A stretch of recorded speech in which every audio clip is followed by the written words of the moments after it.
Hello buddies, welcome to toppers TNPSC. இந்த வீடியோவில் நம்ம திருக்குறள் அதிகாரத்தில் நம்ம பெரியாரை துணைக்கோடல் அப்படிங்கிற அதிகாரம் தான் பார்க்க போகிறோம். வாங்க இந்த வீடியோக்குள்ளே போகலாம். முதல்ல பெரியாரை துணைக்கோடல் அப்படின்னா என்னன்னு பார்த்தோம்னா, நன்னெறியில் செலுத்தும் பேரறிவுடையாரை துணையாக கொள்ளுதல் என்பதன் பொருளே இந்த அதிகாரத்தோட விளக்கமாக கொடுத்துருக்காங்க. முதல் குறள், அறனறிந்து மூத்த அறிவுடையார் கேண்மை திறனறிந்து தேர்ந்து கொள்ளல். பொருள் என்ன அப்படின்னு பார்த்தோம்னா, அறநெறியை அறிந்து அறிவில் தெளிந்த முதிர்ச்சியுடையோர் நட்பினை ஆய்ந்து அறிந்து ஏற்றுக்கொள்வீராக. அறநெறியை அறிந்து அறிவில் தெளிந்த முதிர்ச்சியுடையோர் நட்பினை ஆராய்ந்தறிந்து ஏற்றுக்கொள்வீராக. நார்மலாகவே இந்த பெரியவர்களுக்கு அதிக அனுபவம் இருக்கும் அப்படின்னு சொல்லலாம். அதனால் அவர்களிடமிருந்து அறநெறியை நிறைய கற்க நாம் அவர்களை விட அறிவுடையவர்களாக மாறுவோம் அப்படின்னு இதில் திருவள்ளுவர் கூறியிருக்காரு. இரண்டாவது திருக்குறள், உற்ற நோய் நீக்கி உறவாமை முற்காக்கும் பெற்றியார் பேணி கொளல். உற்ற நோய் நீக்கி உறாமை முற்காக்கும் பெற்றியார் பேணி கொளல். பொருள் என்ன அப்படின்னா, தமக்கு வந்துள்ள துன்பத்தை போக்கி இனி மேலும் துன்பம் வராதவாறு முன்னதாகவே காக்கும் தன்மையோடையவரை போற்றி நட்பாக்கி கொள்ளுதல் வேண்டும் என்று இதற்கு அர்த்தம். தமக்கு வந்துள்ள துன்பத்தை போக்கி இனி மேலும் துன்பம் வராதவாறு முன்னதாகவே காக்கும் தன்மையுடையவரை போற்றி நட்பாக்கி கொள்ளுதல் வேண்டும். அடுத்த திருக்குறள்,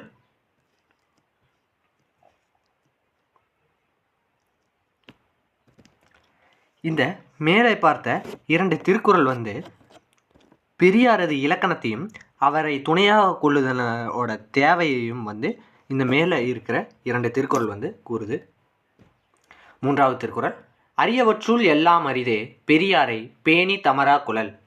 பொருள் என்ன அப்படின்னு பார்த்தோம்னா, அறிவறிந்த பெரியோரை போற்றி உறவாக கொள்ளுதலே ஒருவர் பெற வேண்டிய அரிய பேர்களுள் எல்லாம் அரிய பேராகும் என்று இதற்கு அர்த்தமாகும்.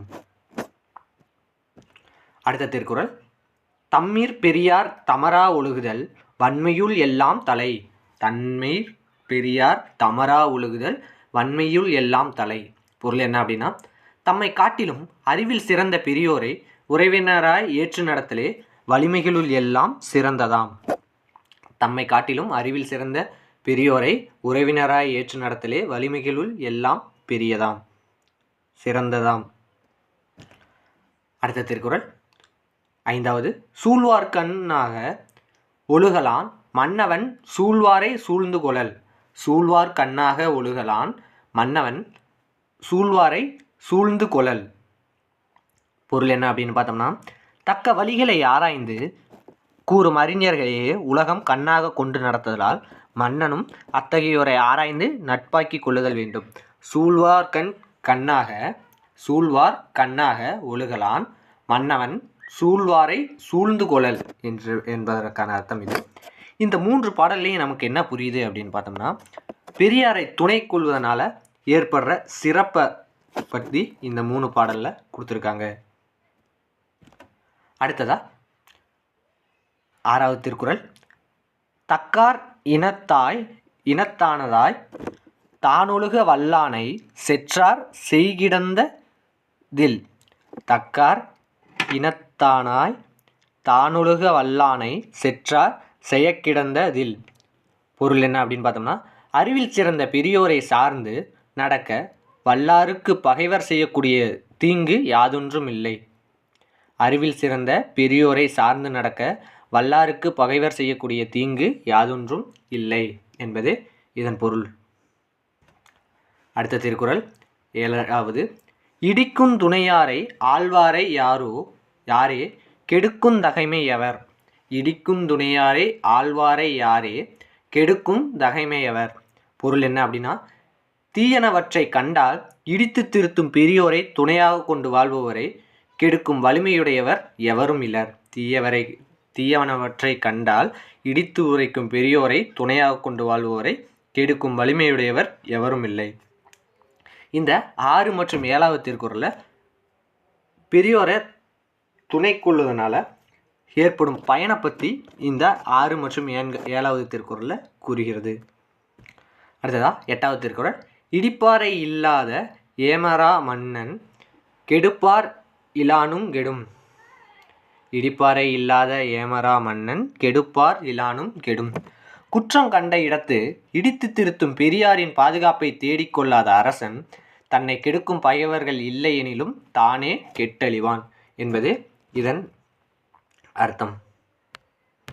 அடுத்ததா 9வது திருக்குறள். முதலிலார்க்கு ஊதியம் இல்லை மதலையாம் சார்பில்லார்க் கில்லை நிலை. பொருள் என்ன அப்படின்னு பார்த்தோம்னா, முதலீடு இல்லாத வணிகருக்கு அதனால் வரும் ஊதியம் ஒன்றுமில்லை.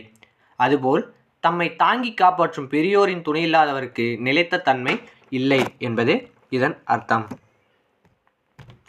அடுத்ததா இந்த வீடியோவோட கடைசி திருக்குறள்.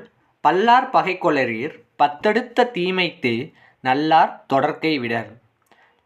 பொருள் என்ன அப்படின்னு பார்த்தோம்னா, நல்லவர் ஒருவரின் நட்பை கைவிடுவது பலரை பகைத்து கொள்வதனை விட பன்மடங்கு தீமை உடையவதாகும். நல்லவர் ஒருவரின் நட்பை கைவிடுவது பலரை பகைத்து கொள்வதை விட பன்மடங்கு தீமை உடையதாகும். இந்த 8, 9, 10 ஆகிய 3 குறள்லையும் நமக்கு பெரியோரை துணையாக கொள்ளாததனால் ஏற்படும் குற்றங்களை கூறுகிறது. இதோட இந்த வீடியோ முடியுது. இந்த வீடியோ பிடிச்சிருந்தா லைக் பண்ணுங்கள், ஷேர் பண்ணுங்கள், சப்ஸ்கிரைப் பண்ணுங்கள். நன்றி.